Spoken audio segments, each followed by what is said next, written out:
pour wax la ne APR bi moo koy bàyyi xam nga kañ laa ko bàyyi le 25 lan dem élection xaw ma le 26 le 27 ba nu gagné ba pare ba ñoom ñuy jubilé sa suba ga laa ñëw toog ak ki ma ci dugaloon barki alxuraanu karim télé laa nekk di wax lii may wax àdduna may seetaan te moom lii may wax nii ku toog ak moom dina la ko seedeel ma ne ko ay la yéwén Adja maa ma ne ko yaa ma dugaloon APR maa ma ne ko bàyyi naa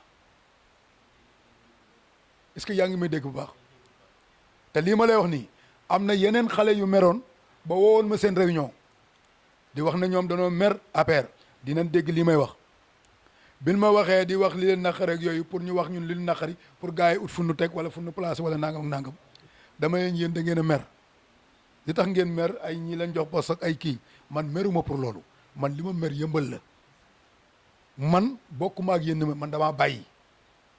si bokk vision yi bokkul. yëmbal moo la intéressé. moo ma intéressé. évolution yëmbal moo la intéressé. dama lay wax tuuti xam nga nit dinaa ku la ñeet la dolli te ñi nu yaakaar na ay responsable lan ñoon du ñuy responsable. billaay wallaay maa fii ci yëmbal nga wax. fii si yëmbal.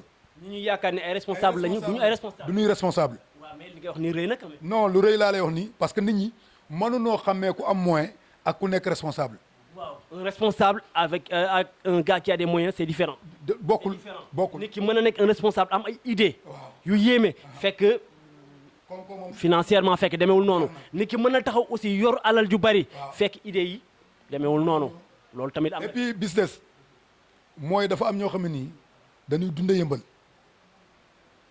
mais dundaluñ yëmbal.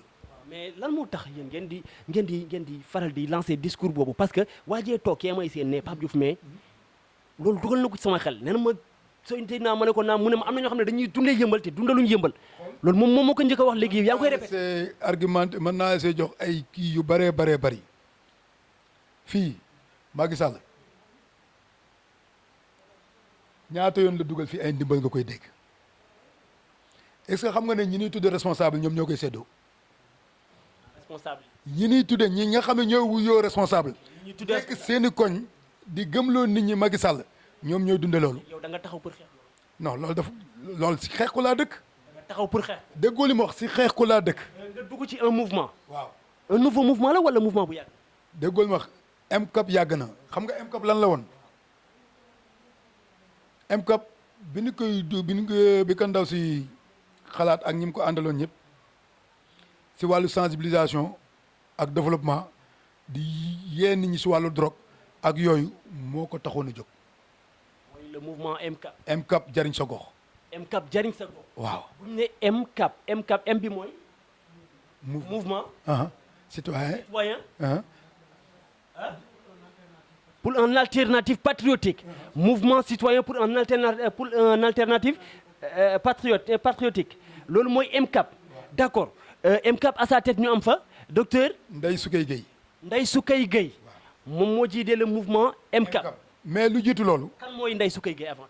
bon Ndeye Soukeye Gueye actrice développement la parce que tey yorul benn fonction maanaam boo xam ne nii maanaam su nguur la basé wu wala maire yi wala dara mais tey li may wax nii jigéen yëmbal ñu ngi may dégg lu ne organiser nañ ko fii si côté social lu ne def na ko fi pour wax la ne moom tey jii boo ko gisoon danaa la Matar moom a dugal ci politique te wax na dëgg tey bari na fii ñuy cappi-cappi nii wallahi al azim yëmbal ñu nu fi tudd responsable xaaj bi koo si wax dana la Matar moom a dugal ci politique mais heure bu ma demee ba gisatuma li ma gisoon ci yow rek ma bàyyi la. ba gis ne kii intérêt yëmbal taxu koo jóg développement yëmbal taxu koo jóg nga bàyyi ko fi léegi la moo tax nga choisir Ndeye Soukeye Gueye. voilà li tax ma choisir Ndeye Soukeye Gueye dafa nekk di yëngu social xam nga 8 mars yëmbal ci télé rek la ko doon seetaan ci télé rek lañ ko doon seetaan mu ñëw di ko organiser ak moyen le 8 mars. 8 mars mooy journée bi ñuy sargal jigéen. journée mondiale de la femme. de la femme def ay sensibilisation sur le drogue di def ay lu ne pour di sensibiliser nit ñi pour ñu bàyyi drogue. boo nee drogue mooy yamba 15 bi.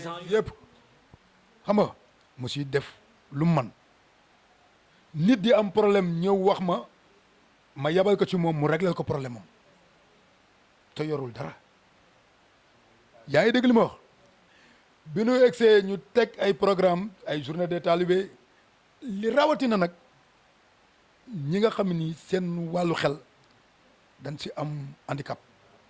handicapé mental. waaw tey koo gis mu am problème mu xel rek am na fu ko yàlla xiir wala am na su ko yàlla xiir yaa may dégg bu baax mu bàyyi xel ñooñu trop. moom docteur Ndeye Soukeye di leen woo di leen sargal ci bis yu mel noonu ak nit ñi nga xam ne nii jigéen ñi nga xam ne nii tey yàlla dogal na ñoom la yàlla nattoo may leen xol bu yaatu ñuy toppatoo nit ku wàññeeku nekk ci ñi ñu nekk ci morgue yi yaa ngi dégg li ma wax mu am yërmande ci ñoom booy butiku di leen sagal ci bis yu mel noonu est-ce que yaa ngi may dégg armeel yi lépp loo xam ne nii loolu fay def la bu ko yëgee def sa taxawaay ba ñëpp xam nañ def nañ ci taxawaayam dem bay fay ndoxu armeel beeg yëpp moom docteur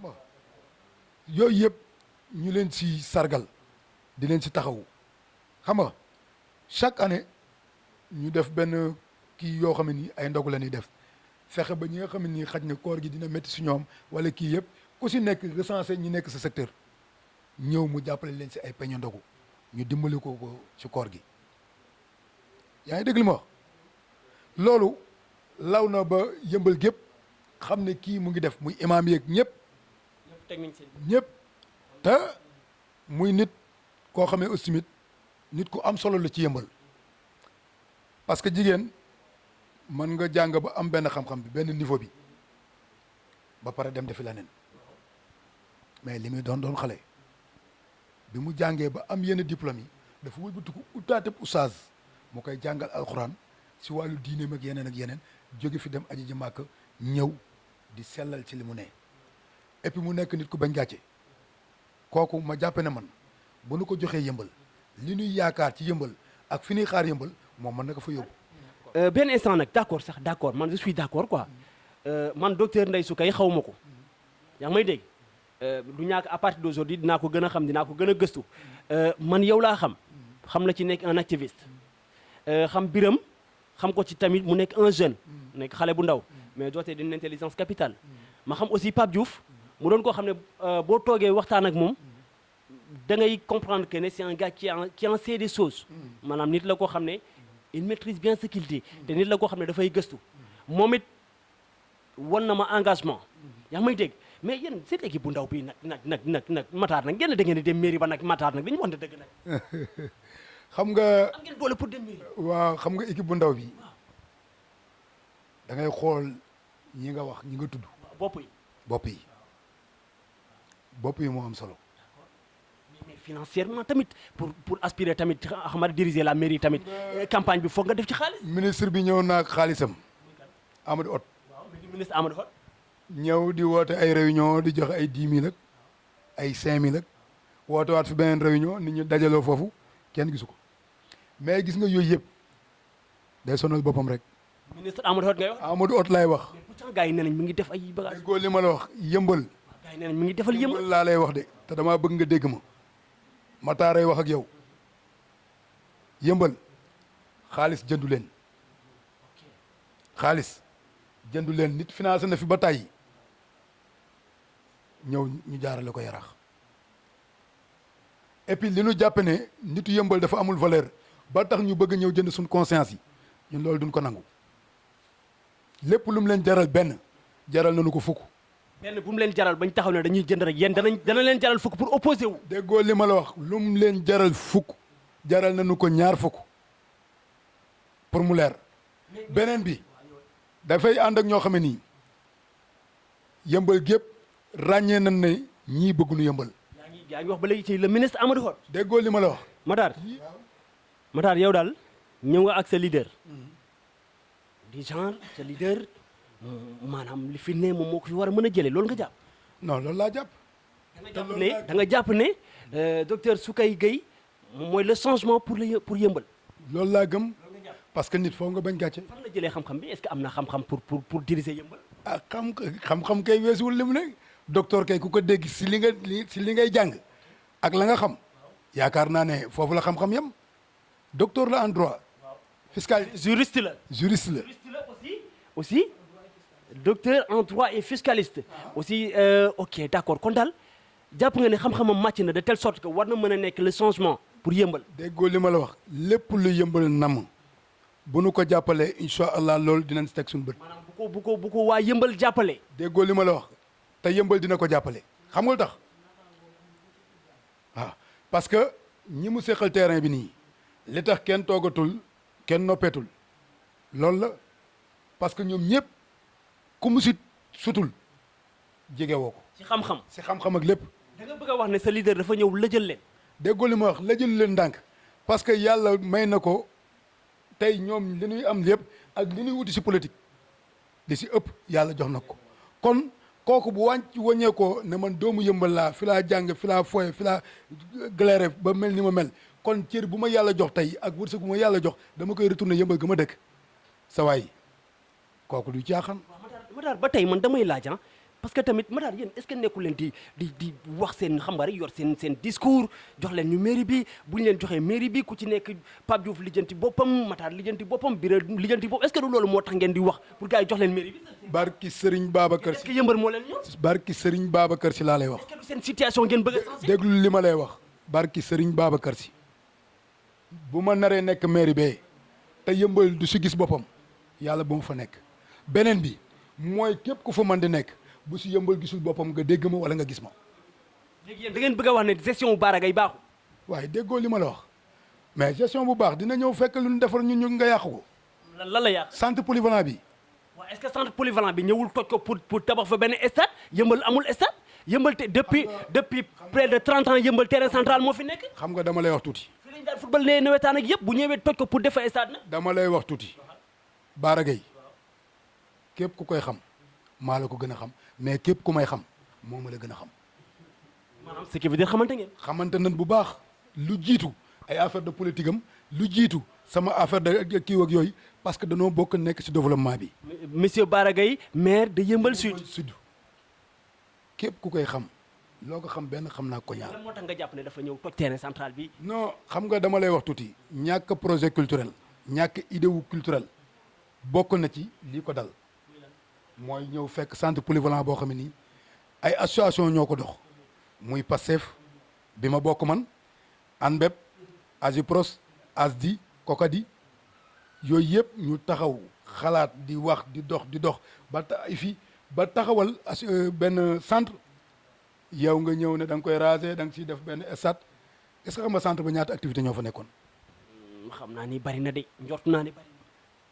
centre ba théâtre kat yi ñu nga fa mbër yi ñu nga fa salle musculation baa nga fa jardin d'enfants nga fa karatéka yi kën fumaan yi sans compter activité culturelle yi fa. li ngay wax ni yëpp moom mën naa ko seede lii moom du loo wax loo xam ne man awma ci ay preuve li nga wax ni yëpp am naa ci ay preuve.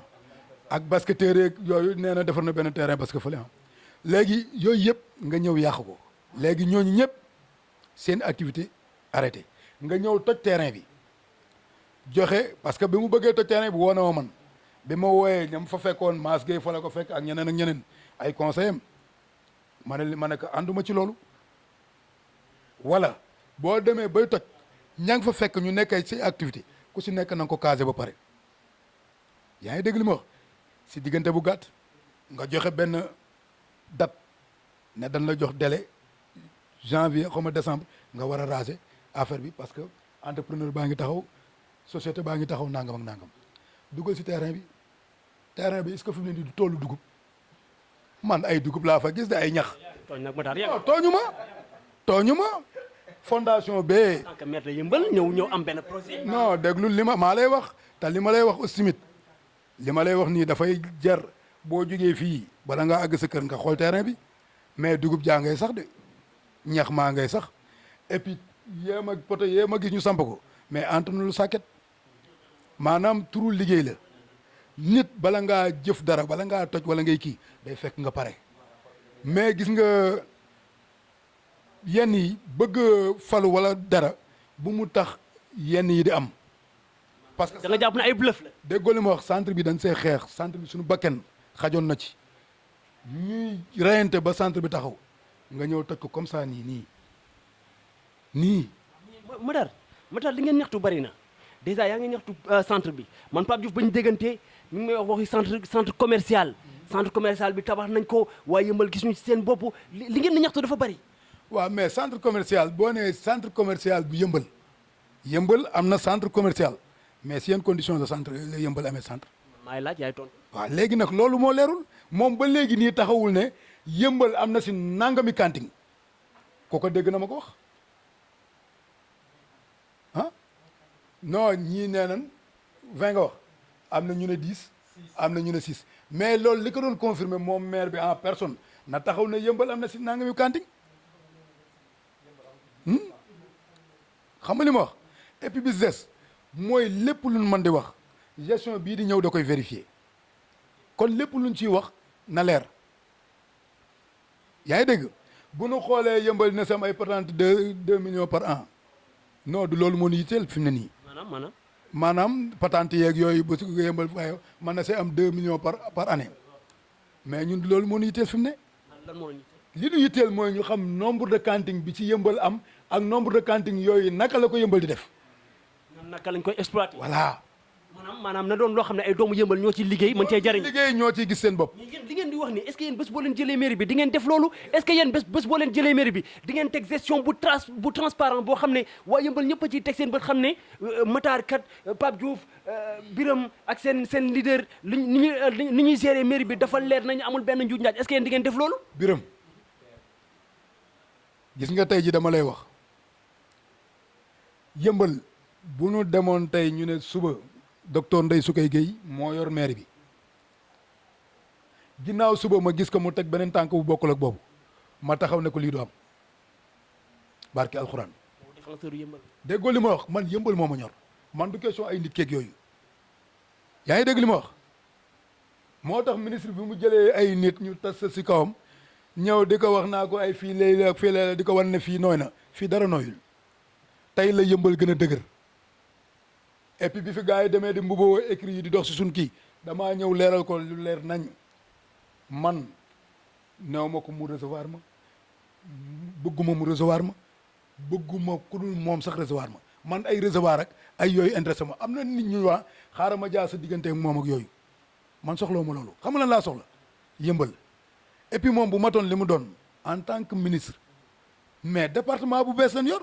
Bara Gaye ngay wax bu matoon lim doon. waaye kuy wax Bara Gaye waxuma Bara Gaye maa ngi si bu jógee naa si Bara Gaye maa ngi si ot. yaa ngi ci Amadou Hott. ministre bi monsieur le ministre. waaw.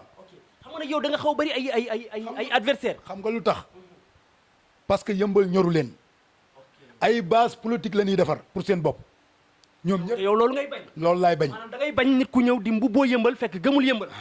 parce que boo noppee dafay mel ni t'es un complice. xam nga yëmbal dafa am lu ko gën a yitteel mais 2 voies 2 yi kañ la taxaw waaw mais loolu du programme boo xam ne nii tey jii dafa yitteel yëmbal. fii moom wax dëgg yàlla waroon nañ ko def 2 voies depuis 10 ans plus tôt ou 20 ans plus tôt. léegi chaque année oto yi day yokku. léegi ñu ngi téye nit ñi fi mu ne ñi dëkk si côté tali bi yëpp kenn ñi ma wula tabax sa kër. Matar may ma tuuti foofu moom li nga wax moom dama cee sentir sama bopp parce que des fois nga jógee town ñëw ba Caaroy entrée yëmbal mairie bi fi mu toll.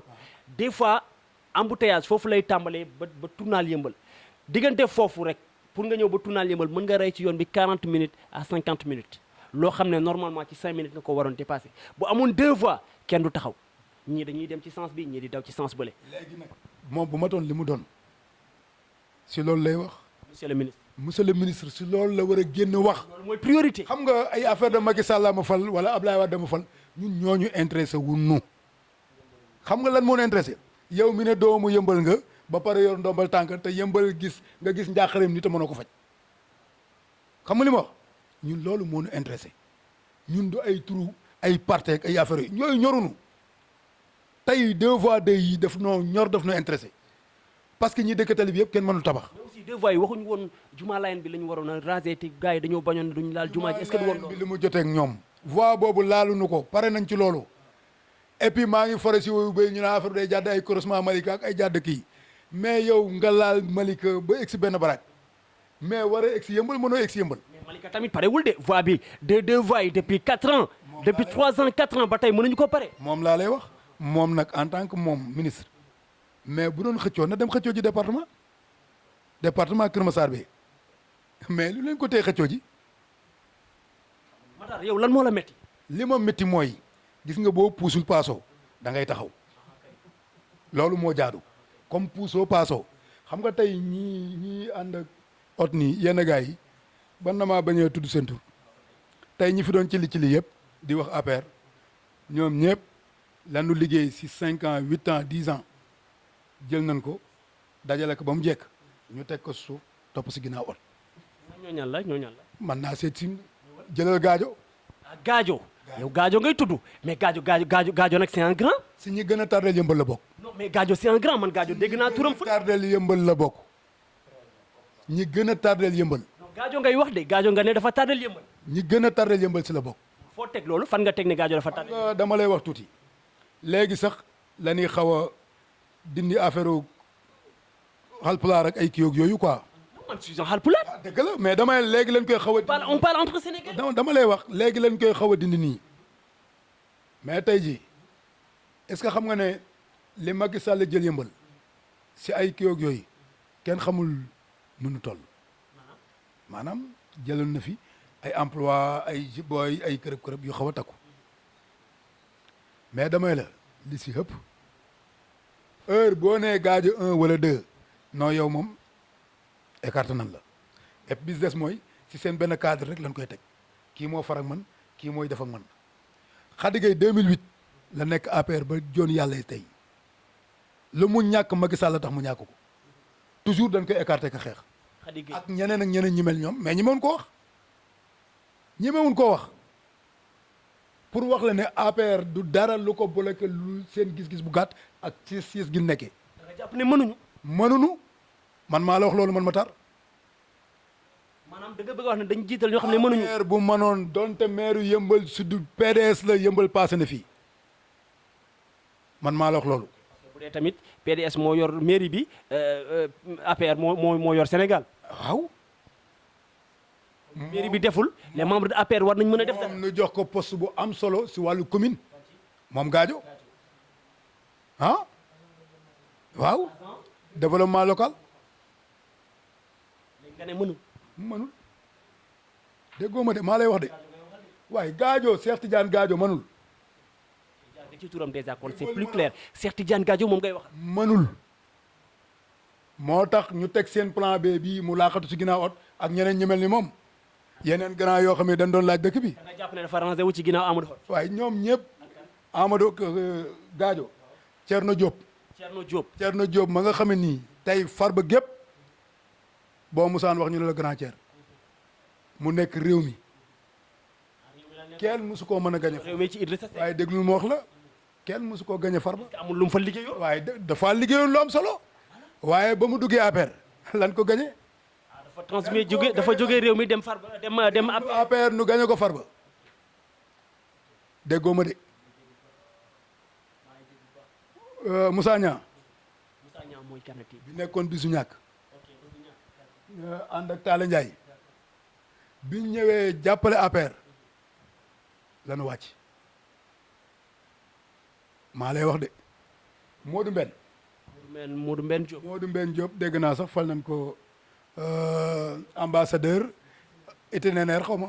ambassadeur itinéraire. waaw ça veut dire quoi. itinéraire. ambassadeur itinéraire. maanaam daal ni ma la ko mën a waxee.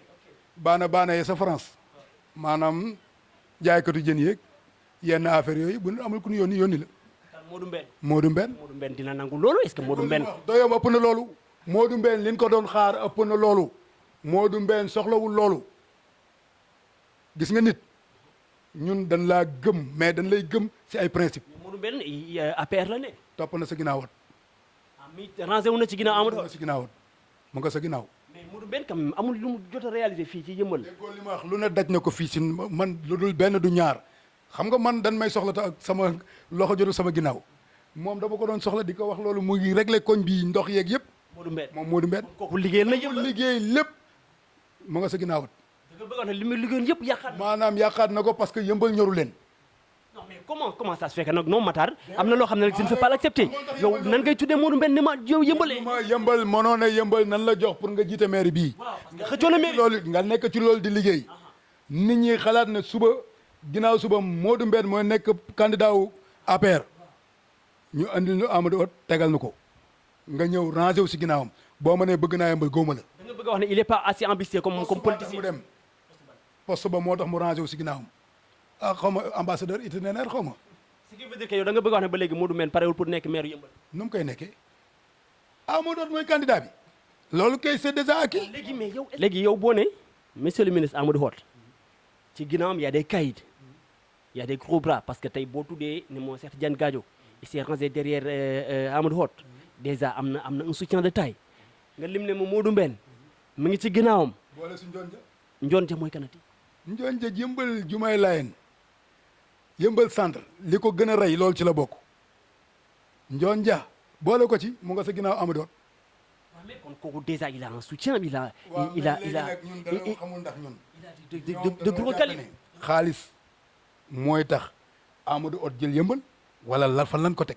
affaire bi du xaalis. du xaalis de. mais nag politique tamit xaalis da cee baax de. déggoo li ma la xaalis daf see baax mais xaalis xam nga lan moo ko gën a wóor dëggu. et puis boo tawagee ak sa conscience ya nga xam ne yow mi li nga doon wax ne yëmbal laa gëm yëmbal laa kii muy dëgg ci yow. conscience tranquille. tranquille ok sa roxu ana mën a kan nga xam ne yow naxoo yëmbal. mais may ma tuuti docteur Soukay Gueye ñu ne derrière Biram la ñu gis Matar Mbaye la ñu gis Pape Diouf Farba la ñu gis sa waay tur bi nan la.